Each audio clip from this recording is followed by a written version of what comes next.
Hello guys, ito ulit tayo. Meron naman tayong short ride lang. Balita niride na lang natin yung sabi natin pupuntahan natin sa araw, yung Barangay Kabangaan. Kasi matagal-tagal din natin hindi napuntahan yun.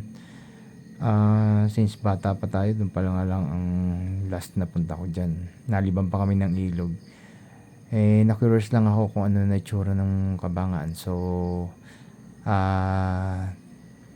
kaya naisipan kong mag-ride ngayon. And then tingnan ko na rin kung ano yung maganda doon ngayon na pwedeng gawin kung sakaling makapagpasyal tayo. Nagtitingin-tingin tayo na baka may maganda mga view din, pero may nakakita naman tayo mga lugar na maraming resort sa looban. So, dito tayo dumaan sa may bypass, sa may Francisco. After ng stoplight, ito na yung shortcut palabas doon sa may Picnic Grove. Kasi ang ruta natin ay pupunta talaga tayo ng Barangay Kabangaan. Meron tayong dalang Insta360, kaya ang problema lang, nagloko yung ating mga kuha. So, hindi natin nagamit yung ating 360 view. Kaya nagtiyaga tayo dito sa ating camera na front cam lang. Medyo nagluloko na kasi yung aking camera. Siguro matagal-tagal na rin kasi. And parang nahingi na ng kapalit. Nagluloko na siya bawat mga captured ko, hindi na ganun kalinis. Ewan ko kung ano nangyari, kung ano napindot ko at medyo malabo yung kuha, kaya hindi ko na ituloy. Hindi ko alam kung memory card na may problema o yung aking camera na. So ito, nagtsaka tayo dito sa ating Insta360 Go 3. And bali, hindi na natin to inilagay sa ating helmet kasi wala tayong paglagyan, kasi maluwag yung pinaka sa clip. Kaya di ko na naikabit doon, baka kasi malaglag pa. So, ito na nga pala, nandito na tayo sa kanto ng Barangay Kabangaan. Bali, ito na yung kabuuan ng ngayon na itsura ng Kabangaan. Medyo may mga rough road section na lugar, pero ginagawa na yung kalsadang tuloy-tuloy. Ayan. Bali, dito nakita ko dito na maganda pa rin invest ng property kasi malamig yung lugar. And then maganda rin yung place. And dati kasi medyo kakunti pa ang bahayan dyan, pero ngayon pala dami na, halos dami na siguro mga nakabili, mga taga-ibang lugar. And then ginawa mga bakasyonan. Tapos may madadaan din tayo dyan na parang school na mga retreat house. Yan, tapos resort. Madami na rin. Yan, yung kantong yun, mga litimong taga-riyan na ng araw na still na dyan pa rin sila. So ayan, mga ginagawa ngayon, halos tuloy-tuloy yung gawaan. Ito, katatapos lang ng bagyong uwan, so makikita nyo medyo makalat pa yung kalsada. Yan. Hindi na lang natin nakuha na ng 360 view kasi gawa ng ito ko nga ating camera. Pero kung okay sana, makikita nyo yung kabuuan ng lugar habang nagra-ride tayo. Kaya lang hindi Ito lang ang nakuha na natin. And medyo nagkaing-hassle nga yung ating camera. So ayan. Bali, sinagad na natin yung pinakadulong yan ng kalsada. Tingnan natin kung anong hanggang saan yung pinakadulo. And then, meron akong gustong puntahan talaga, yung ginagawang tulay yan na papunta doon sa Lumil. Kaya lang hindi na natin napuntahan yun. Kasi dead end na yung dulo, no trespassing na. So, yan, may mga subdivision din dyan na mga hindi masyado nag-exist. Sayang nga rin. Pero may mga na siguro nag-pre-selling dati pero hindi nag-click. Ayan. Tapos ayan na yung tsura nung lugar. Bali, nakuha na lang natin dito sa camera natin. Pero okay din naman kasi halos viewable naman yung lugar. dito yung ating camera, naka-wide naman siya, kaya lang hindi nga lang mong maasahan yung talagang magandang kuha. Ayan yung school na sinasabi ko sa inyo na retreat house. Ayan, Don Pilino. Ayan, kung may tatama niyo ako, hindi ko na lang masyadong natandaan kasi nga gawa ng hindi natin, doon tayo nakatutok sa Insta360 kasi problema lang, hindi naman nakuhanan siya kasi ang bala ko doon para ma-view natin kung saang lugar na ipopost, hindi naman magawa natin kasi gawa ng nagloko nga. Kaya ito na lang ating mai aayos na camera sa GoTree. Bali, itong gamit natin nga pala dito ngayon ay yung aking Italjet Dragster 200. Bali, matagal-tagal ko hindi nagamit to, almost 1 year. So ngayon lang natin uli na itakbo dito kasi ngayon lang natin nakuha dun sa akin sa bahay namin. So yan na yung kanyang cockpit and then yung view. So nagpalit tayo ng side mirror na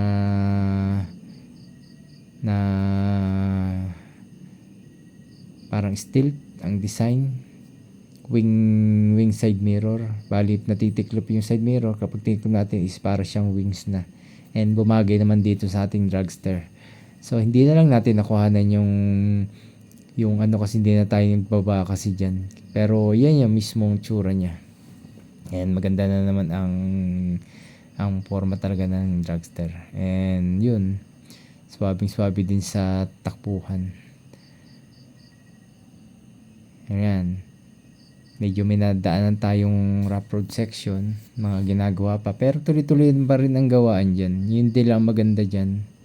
Sa may Kabangaan na halos makikita nyo na tuloy-tuloy naman progress ng kalsada. Hanggang dulo na yan eh.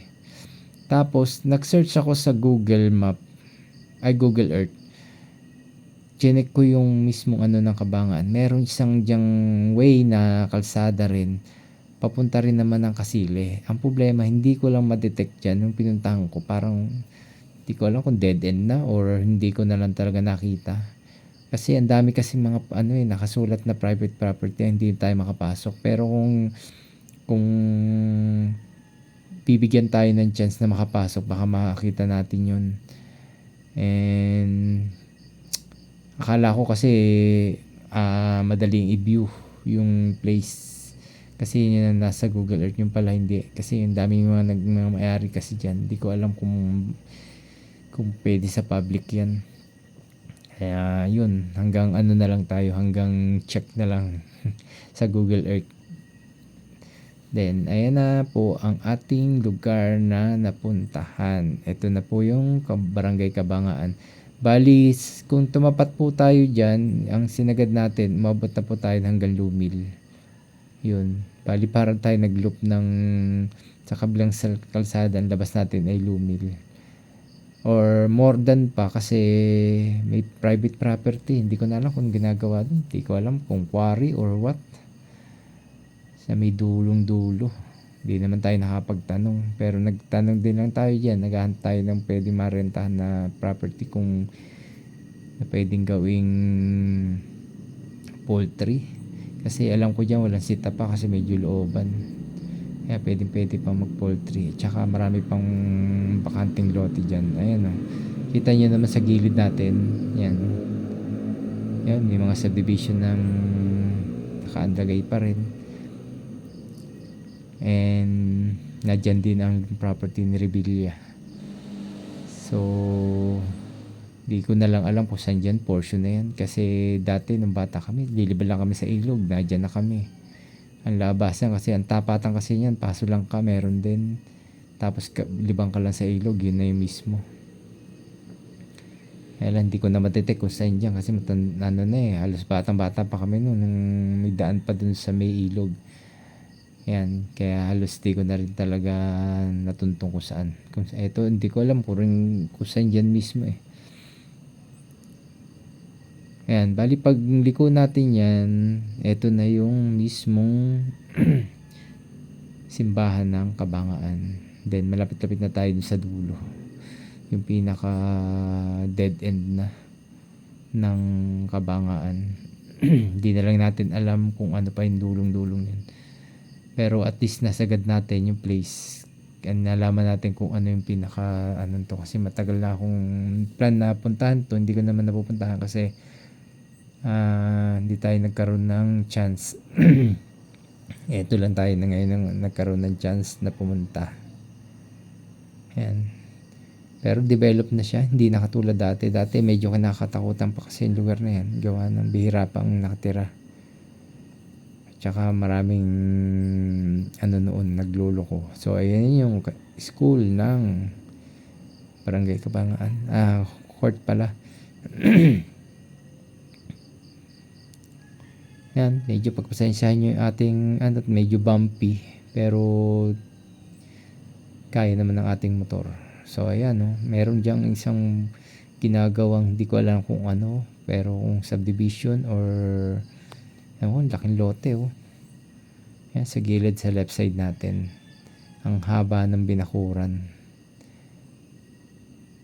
So kahit check natin siguro sa Google Earth isang araw, ngayon natin di natin na maano, gawa ng makulimlim. Pag ganyan di natin maano sa Google Earth. So ayan, no, dami ng private na may-ari. Ayan, dyan tayo nagputik. Dyan naputikan yung ating Italian drugstore. So ayan, no. Pero ang kagandahan kasi dyan, maramdaman mo pa yung bukid at saka yung barangay. Tsura talagang barangay pa. Ayan, so ito na yung dead end. Kaya lang di na tayo nakapasok. Ayan na. Bali hanggang tingin na lang tayo kasi gusto man natin pumasok, hindi tayo makakadiretso gawa ng private property na. So yun, hanggang doon lang. Tapos bumalik na nga lang din ulit tayo kasi wala naman tayong patutunguhan. So ayan, nagtanong na rin lang tayo kay nanay kung saan dito may nirentahang property na pwedeng ano. So wala rin siyang alam. So yun, umalis na rin lang tayo. And then nagtanong na rin lang tayo dun sa dyan sa may isang nakatira dyan na locals. Ayan, mga gilid natin dyan, makikita nyo mga resort na yan. Laki na ng improvement, develop na rin yung lugar. Bali parang nag-ride lang tayo ng sa tamang biyahe lang kasi hindi naman tayo nakaka-ride. And dati naisip ko talagang ride yan yung gamit ng bike, pero kaya naman, pero mahaba-haba din. Pero kung may tagos na sana ng Lumil, sarap sana ng loop niyan Kaya lang yung ginagawang tulay sa Lumil na diretsong Kabangat parang pending, di na nagawa. Siguro nakurakot na yung pera ng DPWH.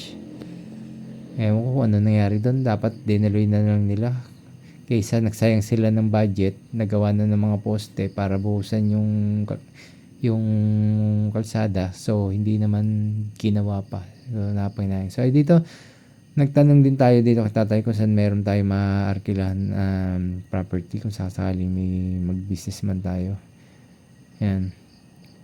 Kasi naisip ko na may nagpapatang sa atin na pwede diyang maggawa ng poultry. And then alam kong applicable yung lugar kaya ng malayo sa bahayan, and then maluluang pa yung lupa dyan. Kaya dyan tayo nagtanong. Then kinuha naman natin yung number. Kinuha naman niya yung number ko. So antay na lang natin kung meron siya mahanap. Pwede kung meron tayo makikita, di ocular uli natin, balikan natin yan.